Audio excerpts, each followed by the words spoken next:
Ladies and gentlemen, boys and girls, children of all ages, I'd like to welcome you to the top 4 feature match in Yu-Gi-Oh! Overdose's 6th constructed event. I'm joined today by Sorosh Saberian of Team UG, United Ghosts, and Alan Pennington from Duelist Grounds. I guess.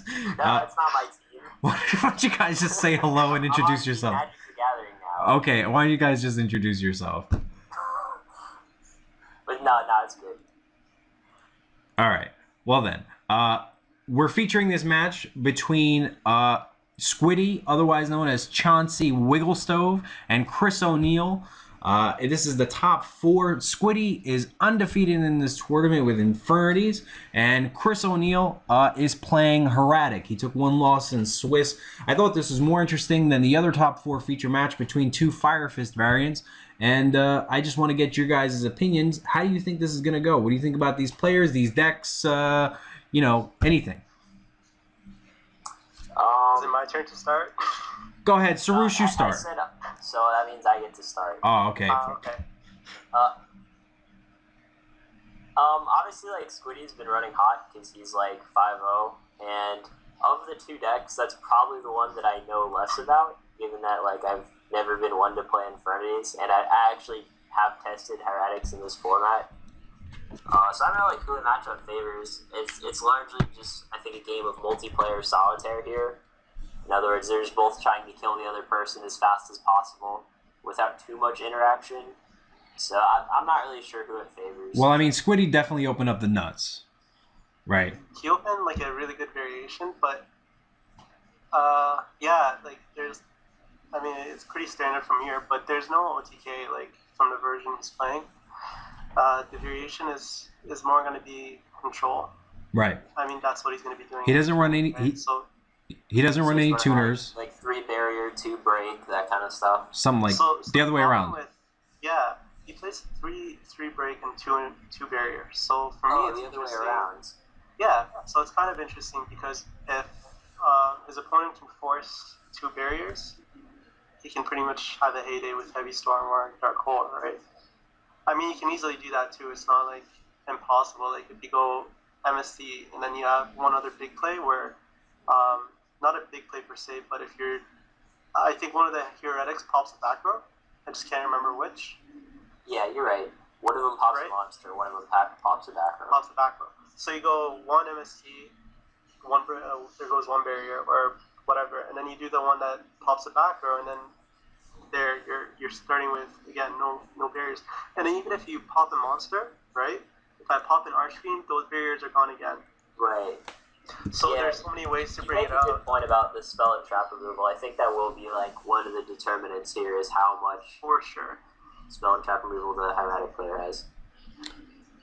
Exactly. And interestingly enough here, I think if he was running the Avenger, I think he'd have like a much better opening. You know, that's actually what I was going to say before, that I wanted to point out to you guys and the watchers that Squiddy isn't playing any tuners in this deck, and while I think it's easier maybe to do certain combos when you're strictly relying on like no tuners and stuff, I think your plays are a lot weaker. Like your good plays are just weaker, but like they're a little more consistent because you're not so dependent on putting the tuner in the graveyard too.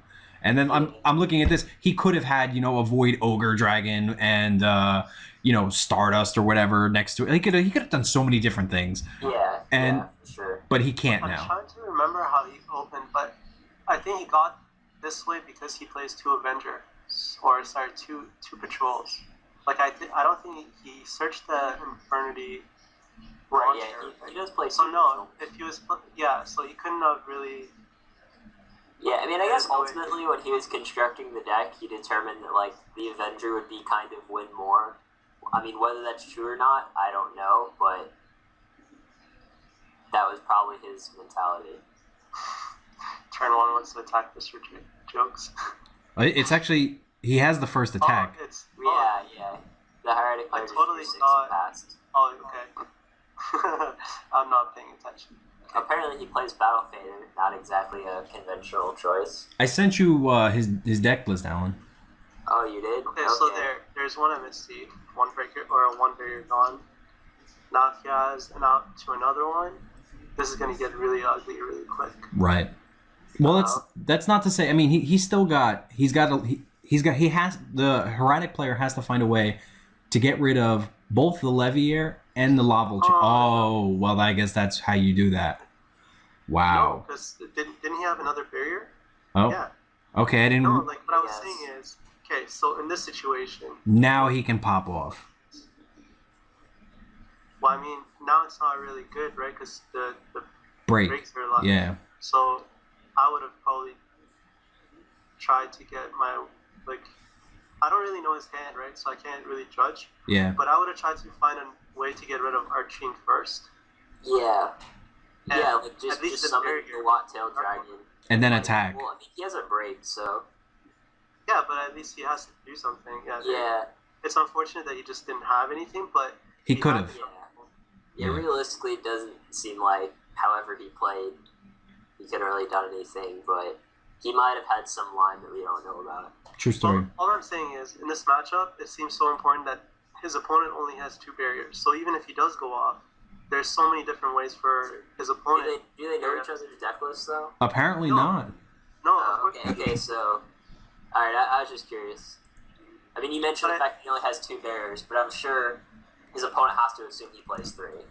Which is fine, but when your opponent only searches 2, right, you don't think about the third one. You're going to think, okay, he has 2 barriers set, and then he searched 2 break. In that situation, you saw 2 barriers search, and I think 2 breaks. Right?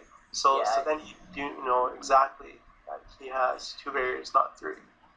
So you try to play around that. What I'm saying is it's not impossible. If his opponent did play 3 barrier though, there's nothing that you can really do in that situation. Because you need like 3 back row or at least some sort of removal before you can play Dark Hole or anything big.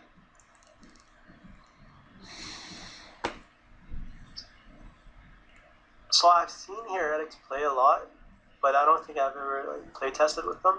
So I have a general idea as to what they do, but not really. Yeah, I mean, I think they're pretty good. It was one of the decks I was considering for the constructed portion of YZS San Diego.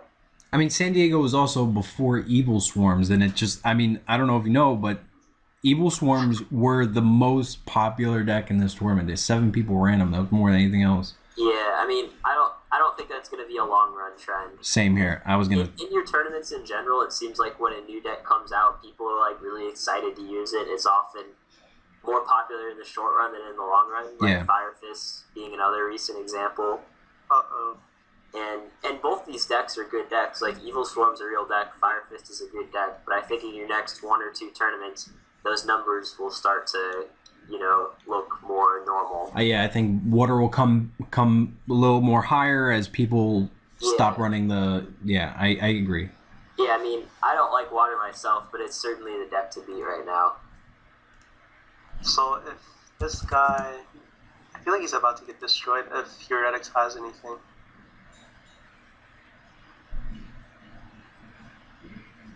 That's awkward. Oh, not awkward. Wait a minute. So they don't get graveyard effects. Wait a second. Yeah. Monsters that are okay, sure. So it's all graveyard effects? Yeah. It is graveyard effect. That would work, I guess. If your opponent controls a monster. Yeah, that would stop the combo, or so it would seem. No, because it activates on the board. No, it says when it's tributed. It says when it's tributed. So it's got to be when it's graveyard. It doesn't say like tribute this monster do X. Like you're thinking of like Exiled Force or something. It's not the same thing. It triggers when it is tributed.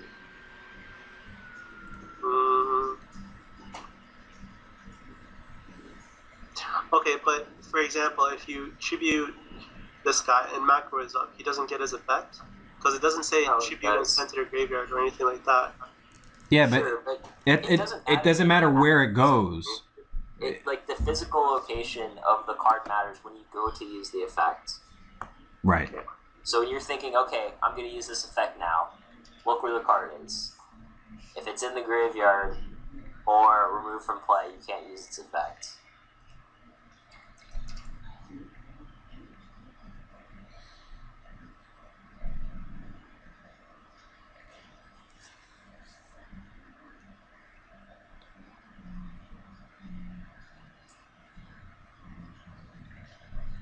what he could do here is search the guy that I believe he just got it. The guy that destroys spells. Yeah, he did. So that's what I was about to say. He can search that guy and just kill the soul drain. Right. So he doesn't get to use the effect afterwards? Yes. No. Well, he doesn't get to use Teferi Nut because it would have to be used. Not the one he just tributed, but anyone that he tributes with this card's effect. Right. So he definitely still has plays. I need Reed. Okay, got it. And if you guys think that one was funny, you're gonna be in for some more laughs. Why is that? Oh. Because Squiddy types way worse than I need Reed. Wow. That was a good card. I mean, to be fair, he had like a lot of outs. He could have had some judgment, some warning. I know he also plays. Right. Anything. But it's weird that he sides Soldiering because Control doesn't get to activate at all.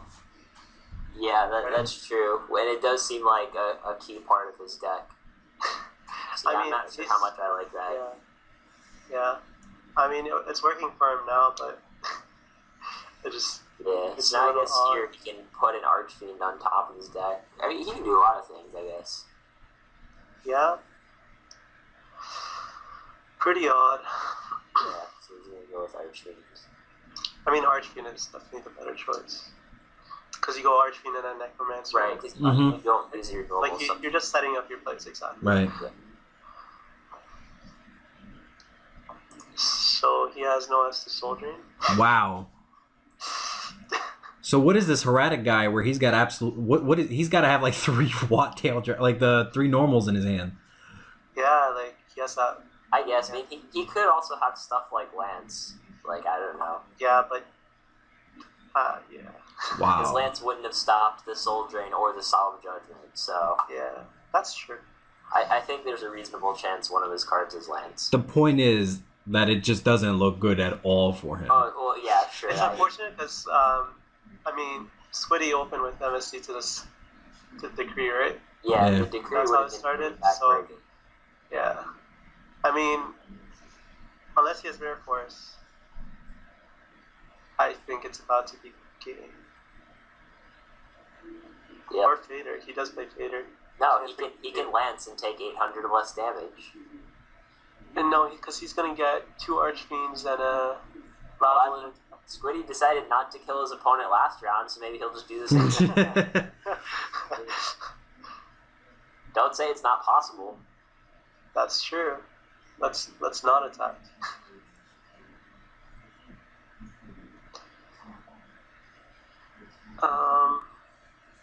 Yeah, I guess. That's awfully risky. No, it's not risky. It's not. I take it back. Sorry. Well, I mean, he could still have MSC Lance. No. If he had MST, he would. On the Soul Drain. Yeah, that's what I was just thinking. That's true. One of the problems with commentating is that you're not really in the same mindset as the players. Like, even though I'm looking at the game, I'm not processing it or thinking about it nearly as much as what these guys have to think about. And you can't see their hands, so it's you make a good point. It's like, oh, okay, I guess he does have the MSC. Chain Lance. That's kind of awkward. It is a Lance. Good call. ACP with the pro reads. Thank you. That is very, very awkward. I mean, hopefully this is like anticlimactic. I kind of want him to like draw something.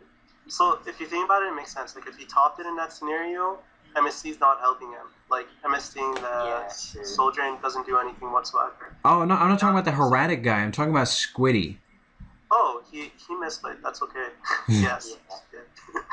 But I mean, based on the hand that we've seen from your Hieratics guy, he put Birdman in attack. Hieratics can't do a lot with 3 cards, which worries me.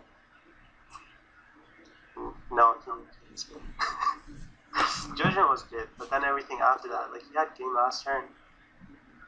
Wow. 2-0. He can't do anything good. Yeah. Well then. Yeah, you can. Yeah.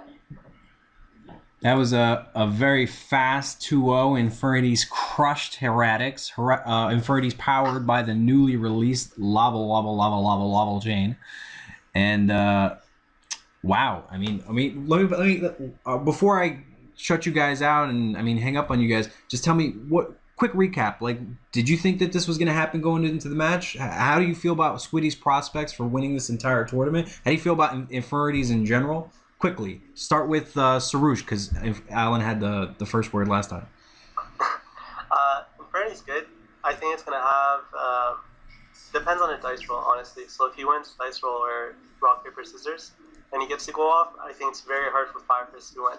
So chances are, game 1 and game 3, he can easily take it. Now, if the Fire Fist starts setting like a bunch of back rows, that's essentially what Infernity has a lot of trouble with, right? Because even though I have normal summons, like Grepher or Armageddon or even Monk, if you stop the Monk or if you stop the Grepher, like if I bottomless Grepher, it's going to be really hard for Infernity to do anything. So that's what it's going to all be about. Sure. I guess you're done. I mean, I was waiting for your opinion, sure. But if you've got nothing else, no, I was making sure he wasn't gonna like had anything else to say. I mean, I'm gonna disagree with like the dice roll thing. I think like people say that about every deck. Like, oh, it depends. Like clearly there's more things involved than just dice roll, and like clearly the Infernity deck does have some plays. Like it has tour guides. It has like Necromancer for like various like it has like a lot of 1-card XYZs. I mean, Squiddy's build looks like a little unrefined, but like clearly hasn't lost so far. So I guess that means like with an even better build, it'll do better.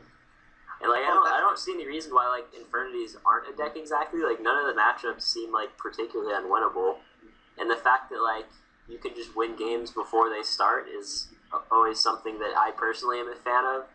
Right. So I mean, I don't know if he's gonna like win the finals or not, but either way, I think Infernity like they certainly appear to be a powerful deck. Okay.